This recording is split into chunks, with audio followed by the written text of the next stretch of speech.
There's Lori. Hi. Hey, how are you? I'm good. You probably don't recognize me because I got my hair up. I know. I feel like I haven't seen you in a while. How's it going? It's going good. We're Good. packing. You've been busy. Yeah, so it's been. When do you guys move in, you think? We should be able to get into the Clinton house next week, Oh, good. maybe this weekend. Oh, that's awesome. And then the official closing is going to be the 24th, we think.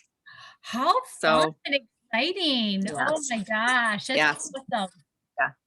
Fantastic. It's happening very quickly now. Well, that's good. Sometimes those processes. I packed my martini glasses today. Things are getting real. That's awesome. Oh, I'm so happy for you. Thank you. You're still at NTC though, right? Yes. Okay, good. Yes. Awesome. Yeah, so I'll still be commuting. I'll be commuting from Clinton to there when he's been commuting for 12 years now. So we're just kind of reversing. Yeah, I hear you. Oh, well, that's my turn. Yeah, but that's exciting though. It's really. I've always wanted to live over near Clinton, so I'm happy. And Erica lives over there, so I can't wait to hang out with Erica again. So it's good. Nice. Oh gosh, you'll have to tell her I said hello. I will. We actually hooked her up with her man she's been with for 2 years now. Oh, we set them up on a date. Oh, that's so fun. Oh, I love that. Oh yeah, now they've been together for 2 years. So that's cool. We're matchmakers. There you go. Matchmakers, and now you're gonna be, neighbors. Right. So I'm excited. Cool. Yeah, you should be. It's an exciting time for sure. Hey, look at that. Where's everybody tonight? Yeah, I know it's a little bit slow getting people on tonight. But that's all right. They're here. Lisa's here. Sadie's here. Hi, ladies. Hello. We got rid of our pool table tonight. We got rid of our dining room. Hello, Miss Vivian. Hi. Do you see Nona?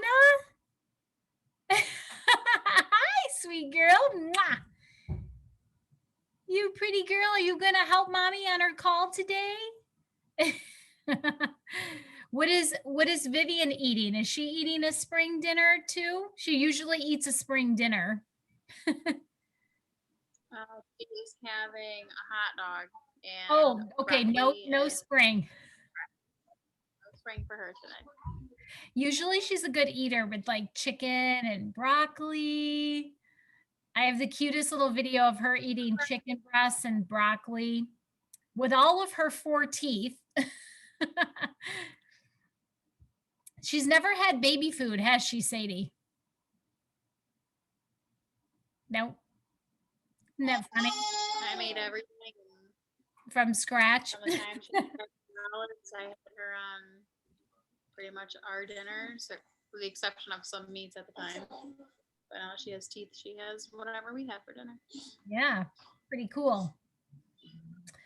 Well, I'm going to get you guys started because it's 7:05, and anyone who's going to log on afterwards, they can kind of just do the replay for the first couple minutes if they'd like. But welcome to week 5 of your Back to Spring Challenge. So you guys have been doing amazing.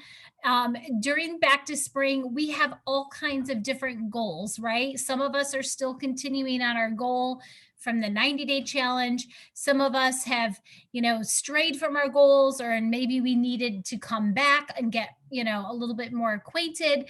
Maybe some of us have been in different seasons and we just wanted the support to go back into spring with a group.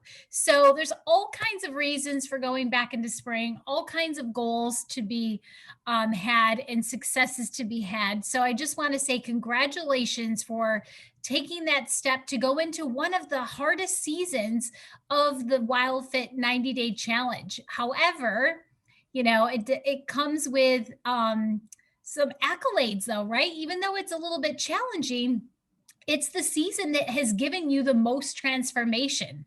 Couldn't you agree that, spring, as challenging as it was, that's where we saw our cravings, excuse me, that's where we saw our cravings get less and less. That's where we saw our weight loss. That's where we saw our fat release. That's where we saw our energy get revived and increased. It's where we got better sleep. It's where we got better clarity. So spring has really been a wonderful, wonderful season. And it's something that we should go into from time to time, depending, what your goals are and where you are in your journey will just dictate how often you go into spring. So what I want to talk to you guys about today is number one, finishing strong. That's our first and main goal, is finishing strong. Hey, Mom. So this is our 5th week of spring. And I'm just curious, how many of you are feeling really confident in the last week? Like, raise your hand if you feel like you're going to rock this last week. Like you know what you got to do. You've got a plan. Okay, awesome. Mercedes left, so I don't know if she raised her hand or not, but I was going to say, are you rocking this last week, Sadie? Are you feeling confident, or are you feeling a little bit not sure? Everybody else a little unsure, but trying to stick it out. Stick it out, stick it out. So my question is if you're feeling really confident, what is your goal? Or I should say, what is your strategy? Not your goal, but what is your strategy for you? Now, your goals might be different, so your strategies might be a little bit different, but type in the chat, or you can unmute if you want to say it out loud. What is your strategy this week for whatever rocking it means to you, being successful in the last week? I want to know, I want to hear or see some comments. Like, for example, you might be like, I've meal prepped, I've done my grocery shopping, or maybe you've planned out your weekly meals, or I should say daily meals for the week.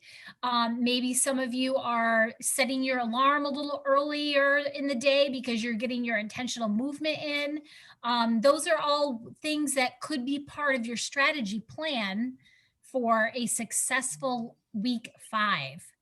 Mercedes is having things prepped and groceries ready. Cool. And I went grocery shopping with her yesterday, so I know she's got her groceries ready because I was with her. Lisa, no middle foods, double alkagizer. Okay, awesome. That's a great plan. Good deal. So right, I'm sort of the same boat. I'm prepping everything. I've got my meals planned and the alkagizers at the ready. So I want to finish strong. Awesome. Good deal. How is everybody doing? What have you noticed about being challenged this time around? Or has anyone noticed any new challenges with this time around in spring that maybe you didn't notice before in the 90-day challenge? Because you are different people now than you were in the 90-day challenge. Mom, you've got your meals planned and salads in place of alkagizer. Yes, she's not an alkagizer fan. But she's got her salad. So that's good. Great strategy. Meals are all planned. Perfect. So is anyone noticing this time around in spring what is different for you? Some people feel like it's a little bit more challenging because you kind of know you lost the excitement. You lost the mojo. Lisa, food boredom. Okay, so this is a bit challenging for you, more so this time than last time. Okay, that's a common one for sure. Anybody else experiencing a little food boredom with spring? Yes. Okay. I had a little food boredom, and one of the ways I helped with that this time versus over the 90-day challenge is the fat bombs. Like, I never really got into the fat bombs the first time. Now I love my fat bombs. That's awesome. I love that. I'm shocked actually, but I love that because most people, as soon as they hear fat bombs are like candy, they're like, whoosh, and they're on to the fat bombs. See, I'm not a big sweet tooth. So I was never really drawn to them. See? But now the cinnamon, like I put a heaping teaspoon of cinnamon in. Yeah, they're good, aren't they? And you're right, because there's no sugar in them. There's just, a little bit of the cinnamon and the fat and the almond butter. It's not so sicky sweet. So for you who's not drawn to sugar, that was probably a pretty good aha moment for you to say, ha, I finally found the fat bombs. I know what everyone's talking about now. That's pretty cool. That's interesting. So anybody else have food boredom? Mom, you're more aware of your triggers. Awesome. Awesome. I love that. That is always a huge win to celebrate. Anytime we can learn more about what triggers us is a success, is a win for sure. Food boredom. Let's talk about that for a second. What can we do? What do you have? What's some ideas and strategies that you can do for food boredom? I could tell you them, but I want you guys to be able to think for yourselves since I don't live with you and I'm not in your kitchen every day. So can you think of something? What comes to mind off the top of your head to beat food boredom? Hot sauce. That's a great one, Kathy. Frank's Red Hot has no sugar in it. You don't even have to modify it. It's straight up no sugar. Frank's Red Hot. Hot sauce. Yep. I know. We put it on a lot of stuff too. It's so good. Anybody else? Mom, you try new recipes. Yep. Is there a certain place that you look for new recipes, Mom? Do you have a go-to place?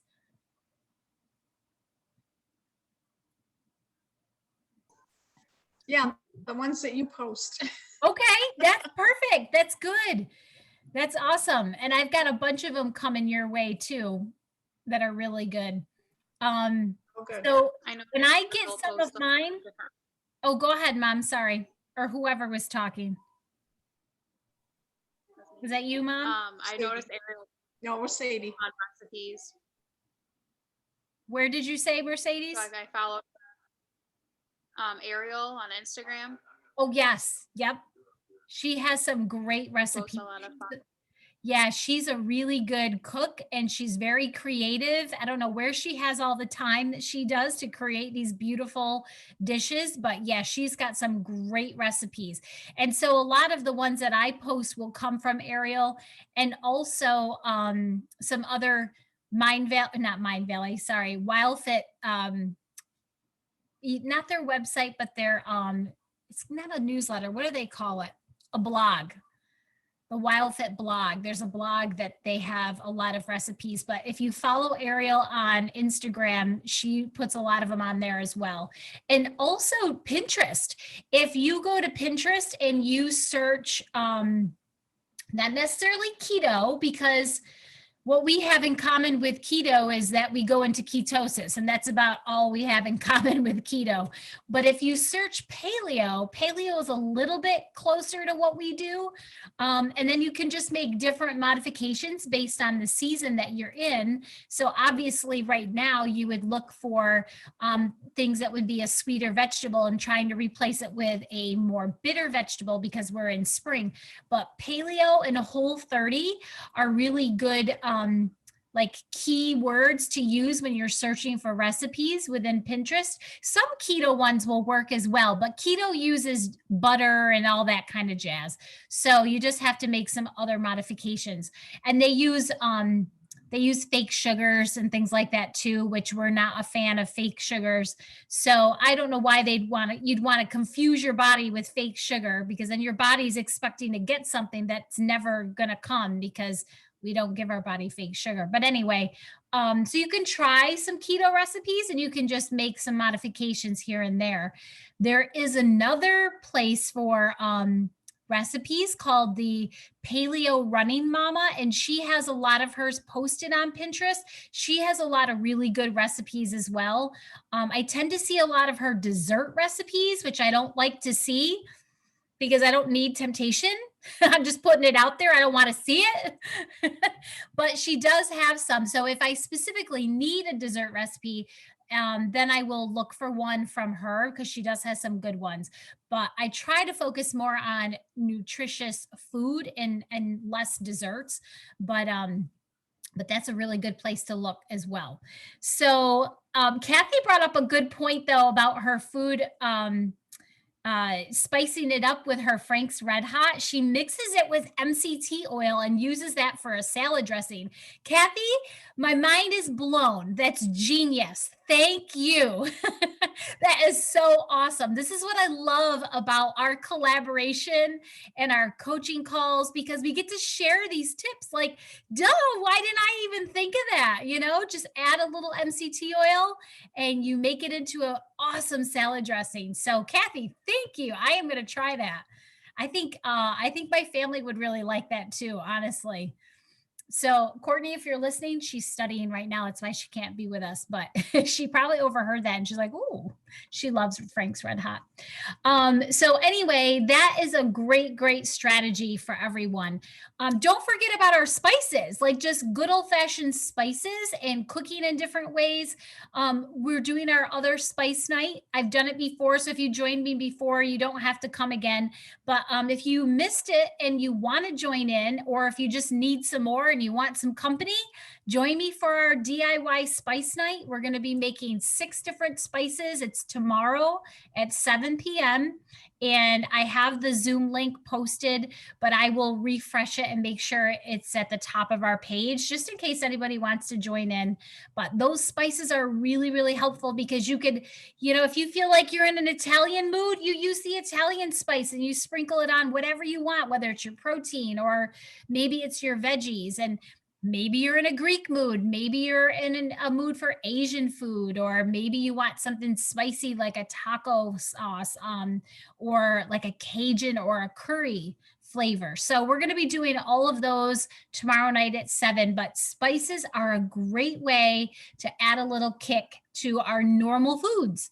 Because I know, spring can get a little bit boring if you've just got you've got your meat here, and then you've got your veggies over here, and they're the same ones that you always use, and you're just rotating between a few. Yeah, it can kind of get boring. So I challenge you to get into the grocery store, try something you've never tried before. If you feel like you've tried it all, or your grocery store doesn't have many options, those spices and different cooking methods are a great way to take your normal veggies and just make them a little bit differently so that we get that variety. And you know what else? Variety doesn't have to come from our food. Like, we can have more variety in our life by doing different activities, doing them with different people. We could flip flop our day around. We could have eggs for dinner, and then we could have like a chicken and, salad or something for breakfast. Like, who says we can't have it for breakfast? When you've got leftovers, eat the leftovers for breakfast instead of lunch. Just kind of flip things upside down, and it gives your body like a shock to the system. Your body's going to be like, wait, what is this? This is normally dinner food. Why am I eating it at 10 o'clock in the morning? Or having your eggs at night just seems weird. And so it's good to throw your body off a little bit. And it kind of throws your mind off too, psychologically. So there's other ways that you can incorporate variety. You can just go on a different walk around the neighborhood, take a different loop, try a whole different exercise, put YouTube on and try something you've never tried before. Like, how many people have done Qigong? Anybody done Qigong? I did it in massage school once. It was really interesting. But there's so many resources available online, and especially with exercise, like there's all kinds of modalities of yoga and stretching, that there's something for everyone. And you can just try it out and see if you like it. I even heard somebody went pole dancing. Nobody in this group, but how fun would that be to go take a pole dancing class, right? I mean, just all kinds of weird stuff, you guys. It's just whatever you're into, there's something for everybody. So switch it up a little bit in a non-food way, and that might help bring some variety as well. So does everybody have handy your ebook? Or you don't have to have it handy, in your possession, but does everyone remember their food categories? Do you remember what I mean by the food categories? Remember when we were in week 12, and we thought about the foods that we eat, and like, is it something that's essential that I would want to have every day? Or is it something that I would have occasionally, like maybe once a week? Or is it something that I'll have rarely, like maybe just a few times a year? Or is it below my don't line. Like I'm never having that. You guys remember what I mean? Those categories? Okay. So going into the last week, I just want you to think about those foods. And if you have a moment in your week, go back, get that chart out, and look at the foods that you filled out during the 90-day challenge, and then see if anything's changed for you. You know, kind of notice, say, hey, during the 90-day challenge, did I eat a lot of cucumbers? Did I put that on my list? Like that's something I want to have every day. Have I been having them every day? And just ask to make sure you're still doing that, like what you dedicated yourself to after the 90-day challenge. Also look at the ones that you put lower on the list. Like, for example, like mine, it might say bread under the never category. So I can kind of look back and say, okay, did I stay true to that? Have I had bread never? Or how many times have I had bread? And so just notice if you were able to follow those food classifications or not. And so you may have to revisit those. You may find that something you thought you would eat more often, you find that you're actually not. Was it you, Mercedes, that said you thought you'd have something more often and then you find out that you didn't? Or was it you, Mom? One of you I was talking to over the weekend, and you came to the realization that you hardly ever have it and you could have put it lower on the list. It wasn't you, Mom. Maybe it was Mercedes. It might have been her then. But yeah, so it's really interesting to see. And if we never look back at that food classification, then we might forget about it, right? So it's really cool to go back and look at your food classification and see how well you stuck to it. You may surprise yourself that you stopped craving something that you thought you would have occasionally. And it turns out maybe you haven't had it once since your 90-day challenge and you haven't even thought about it. Right? Wouldn't that be a cool surprise? Or maybe it's the opposite. Maybe you put something in the never category, but you find yourself caving in and having it from time to time.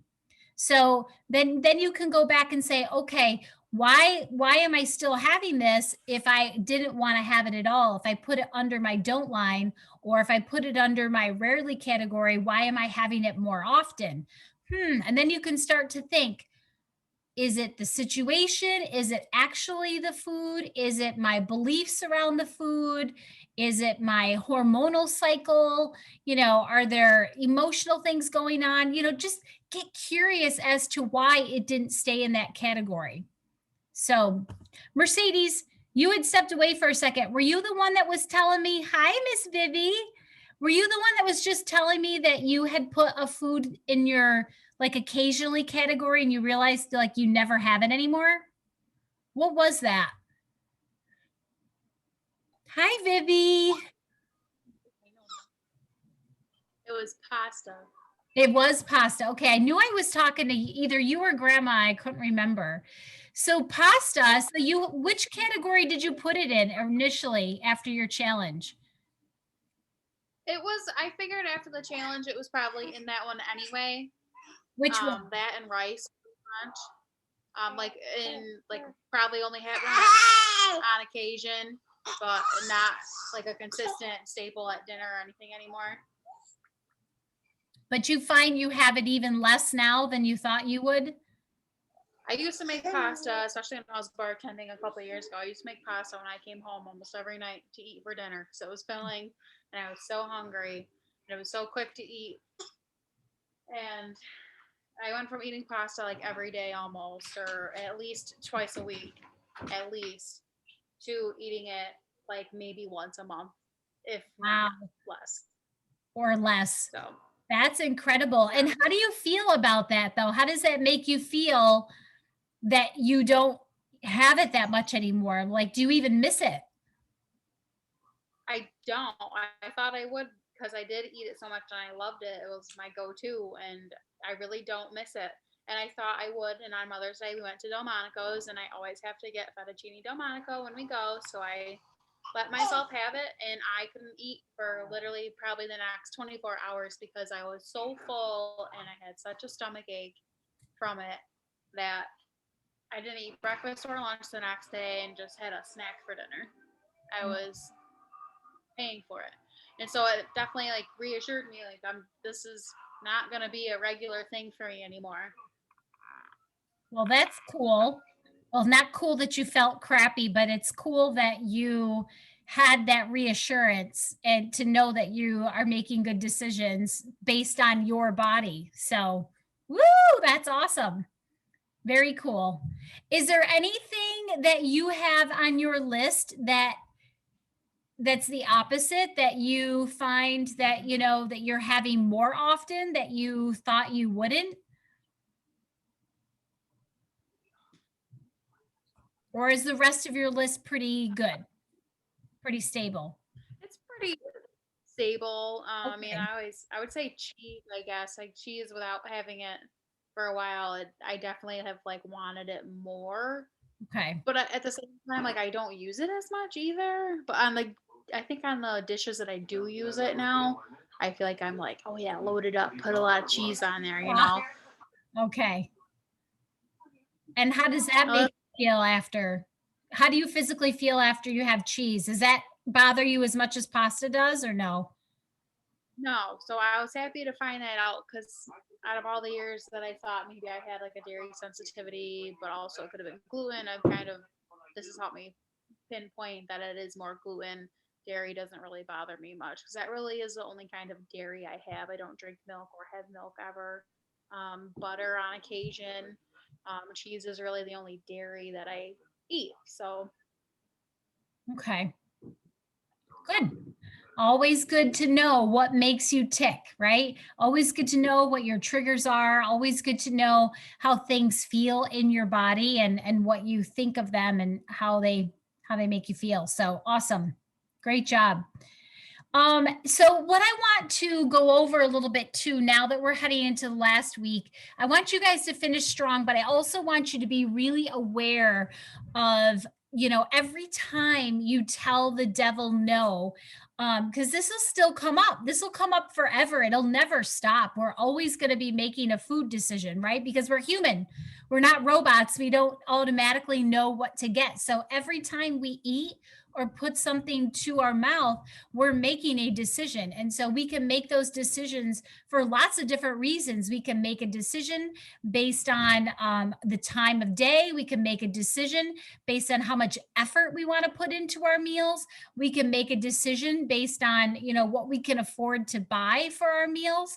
We make a decision on how we feel emotionally about what we're eating. So there's lots of reasons for our decisions, right? And so there is always that dialogue, always.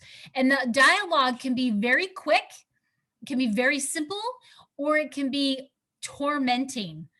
Oh, I should have this, or I shouldn't have that, or I shouldn't have this, but I really want that. You know, we can torture ourselves with the dialogue. And so my goal for us is to have a very quick dialogue. Yes, I'm having this. No, I'm not having this. And to have as little emotional response to our decision as possible, right? Wouldn't that be the best way to eat? You know, we eat because it's fuel for our body. We don't eat because it's fuel for our emotions, right? Let our relationships and experiences in life be the fuel for our emotions, but food should just be fuel.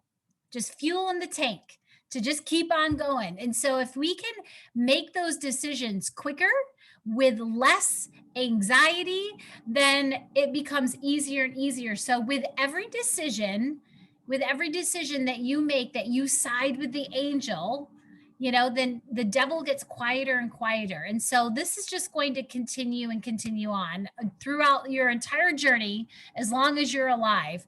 So this week I want you guys to focus on your food decisions. You've got your strategies in place to finish strong. You guys know what your goals are, right? Because we all have different goals for spring. And you know what your goals are. You've got your strategy. Now we just have to listen to the food angel and let's challenge ourselves to make quick decisions. And let's almost have a contest out of it, right? Like, let's have a contest. Like, every time you make a quick decision, like, just throw it in the Facebook group. Say, I opened the refrigerator, I grabbed a hard boiled egg and shut the door. and that's it, just share with us your really quick dialogue. Like there literally almost was no dialogue. And let's encourage each other to just get more in the habit of eating for fuel instead of eating for emotional reasons, right? So let's just have fun with this. Let's just hit this week with, everything we got, like no holds barred, right? So I want you to go for it. I want you to have your Alkagizers. I want you to have your salads. I want you to have your lean protein, whether it's in the form of meat or plant-based protein or fish. I just want you to share what's working for you. I want you to share if you have questions or struggles, but I feel like you guys are all going to totally rock week 5. And I want you to forget all about the last 4 weeks if you struggled. Unless you need to ask a question, of course. I don't want you to ignore that. So if you're struggling and need help, please reach out. But I want you to look at your next meal as a fresh start. Like, don't even wait till tomorrow. Like, if you think you're going to eat or drink something tonight, that very next thing that you put towards your mouth, that is a fresh start for you. So we don't have to wait till tomorrow. We don't have to wait till Monday, right? We don't have to wait till next month. So there's no time like the present. So just jump right in, get comfortable with making those quick decisions, because the better you get at it, the easier it's going to be in the long term, and your success will continue to grow. And then you won't feel like you ever get behind. Then the next time we do spring, it's going to be even easier again. So it's almost like when you're in a race and say you're driving NASCAR or something, right? Any NASCAR fans here? No NASCAR fans, maybe. Okay. I'm not really a NASCAR fan, but my dad used to race a lot. Mom, I know you know all these stories, but I can remember being a little kid and watching him race and watching the light go down. It's like it's red and then the yellow and then the green, and boom, you go. And you almost have to anticipate the green light. Like you almost have to start leaving before it actually turns. So the second it turns, you are already going, but you can't do it too fast, because you don't want to get disqualified. But I can remember the anticipation of that. And I want us to be like that with our food decisions, because I don't want to have all that emotional, oh, should I, shouldn't I? But I really want it, but it's going to make me feel bad. And it's too wishy-washy, because what happens to the race car driver that's like, oh my God, am I going to go too fast? Am I going to not leave in time? Are they going to beat me? You get back and forth and back and forth and back and forth, and you're going to get blown out of the hole every time. Someone's always going to beat you to the punch, so you almost just have to hit the ground running and just jump right in. So let's see how good we can be at listening to the food angel, almost to the point where we know what the food angel is going to say. Like we're so in tune and so in the same realm as our food angel that we almost become one.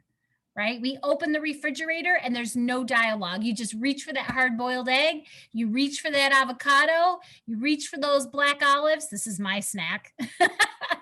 And you just eat it. And there's no question about it. You just don't even look. Put the blinders on everything else that's in the refrigerator. Just open it, grab it, close it. Done. Okay? Let's see how awesome we can be with our food angel. Does anybody have any questions for the last week of spring? I've got a couple recipes I'm going to share with you guys. Did I share one today, or did I put that on Lori's Living Wild? I get confused. I have so many Facebook groups going all at the same time, but I will share it with you guys. Actually, I can peek right now to see.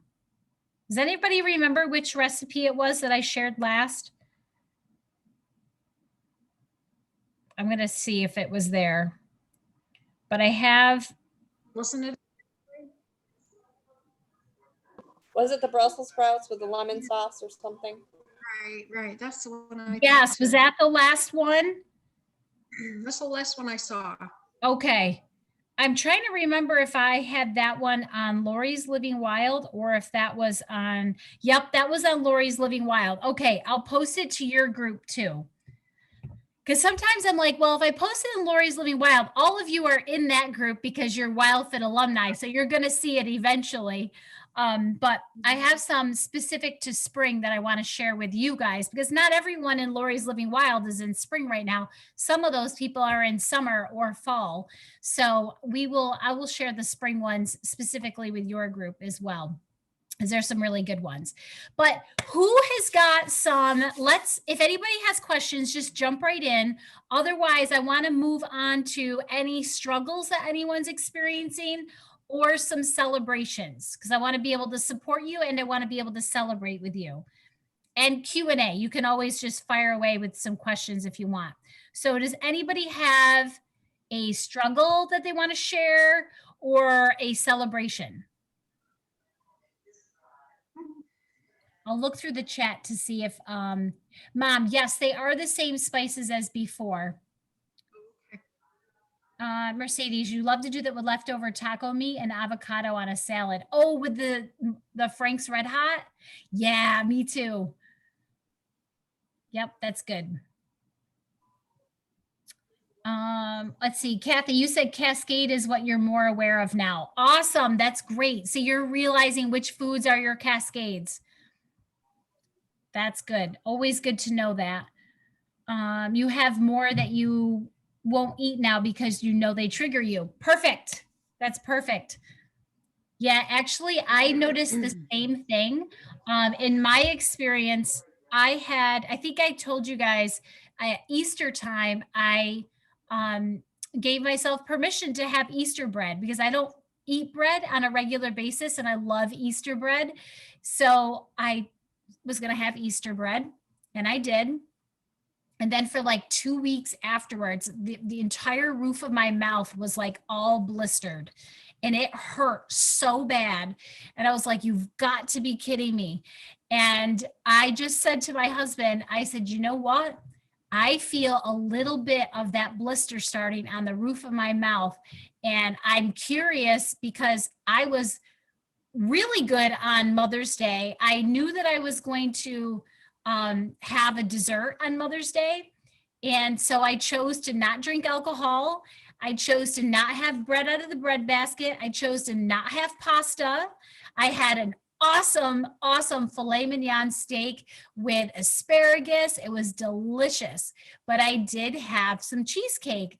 And for appetizer, I had their greens. But what I forgot is that in their greens was a little bit of breadcrumbs. And so I don't know if it's from the breadcrumbs in the greens or maybe the graham cracker crust of the cheesecake, but I'm starting to get that blister feeling on the roof of my mouth again. So Kathy, when you say that you realize your cascade foods, you have more that you won't eat now because they trigger you. I'm thinking about that too, that not necessarily that it doesn't trigger me, but the side effect from eating them is horrible. So I'm praying to God that tomorrow I don't wake up with a whole mouthful of blisters, but maybe I do need to wake up with a whole mouthful of blisters because maybe I need another lesson in that, like I needed the other lesson about dairy. If you guys remember my dairy story. But you know, I didn't eat like a whole slice of bread. There was a little bit of breadcrumbs and a little bit of the graham cracker crust on the bottom of the cheesecake. But maybe that's all it takes because, you know, our bodies do sense things on a cellular level. So that might be my aha moment that I've got to cut those out too. So we'll see. But that's my Mother's Day story. Does anyone else have any questions? No, you guys are good. Okay. All right. Anybody have any successes? Any wins? No? How are you guys doing? Are you having a good experience in spring? Thumbs up, learning a lot, or ups and downs maybe? Ups and downs? All right. Cool. Okay. Well, if you guys don't have any other questions, I can let you go early because we kind of covered everything. And there's not a lot of us on the call tonight, which is too bad because it's our last live call, but I'm going to come live on Facebook. Hopefully, if I don't get kicked off, but I'm going to be doing that. And of course, we're still going to be active in our last week. We've still got, you know, what is today? Tuesday. So we still have Wednesday through Sunday. You know, the week isn't over until Sunday. So we will definitely continue this conversation through our Facebook page. All right. Well, you guys are off the hook. You get to leave early. Sometimes I go over, but you guys are so quiet tonight. Thank you, Laura. I just wanted to thank you. Oh my gosh. Truly, every step of the way has just given me more and more, you know, you learn more and more each step of the way. And I feel more confident now than I did after the 90-day challenge. And I know I'm just going to continue to keep doing it. Yes, that is awesome. I love hearing that, Kathy. Yeah, we all learn more and more. Like I myself, I just learn more and more. Like, you know, just this experiment on Mother's Day with the breadcrumbs and the cheesecake is, you know, giving me more education as well. So yeah, we just keep learning and our bodies constantly change. So things that might have worked for us in the past may not work for us in the future or vice versa. And so it's just really nice to always do this together and have the support from our group as we make these awesome changes that are just doing wonders for the inside of our body, let alone our self-esteem and our, you know, our children's lives, our families' lives, and everyone that's in our lives. You know, you're setting good examples by what you're doing. So thank you for giving me the opportunity, Kathy. I love having you here. And before you log off the call, I just want to say best wishes to you on your new home. I can't wait to see some pictures. Maybe on Facebook, you'll share a few pictures with us. And so it's so exciting for you. So enjoy the process. I know the moving part won't be so enjoyable, but it'll be fun. It'll be fun. You get to cook in a brand new kitchen. How exciting is that? That's cool. So you guys are amazing. Thank you so much for the opportunity to work through this whole spring season side by side with you guys, but we're not done yet. We're not done yet. So keep on keeping on. Let's really work hand in hand with our food angel.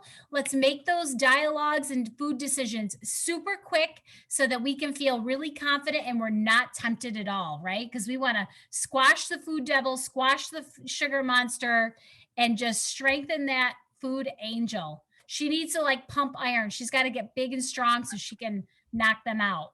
All right. So have a great week, everybody. And I will post that. I will post that recipe for you. I'll post it as soon as we get off the call right now. Okay. All right, let's do this. One more week in spring. Yay. Hi, Vivi. Hi, sweet girl. You see great grandma? You see great grandma there? Hi. Yes. Vivi. Hi, Vivi. Hi, sweetie pie. Are you waving? Are you starting to learn how to wave now? Can you wave? Hi. Hi. Oh, she's so cute. Hi, Vivi. Hi, I'm going to bed. Night, night, little sweet girl. Good night, baby. Good night. Bye. Bye-bye. Bye, Mom. Good job, Mom. Bye, honey. Love you. Love you too. Stay strong. Bye-bye. Last week. All right.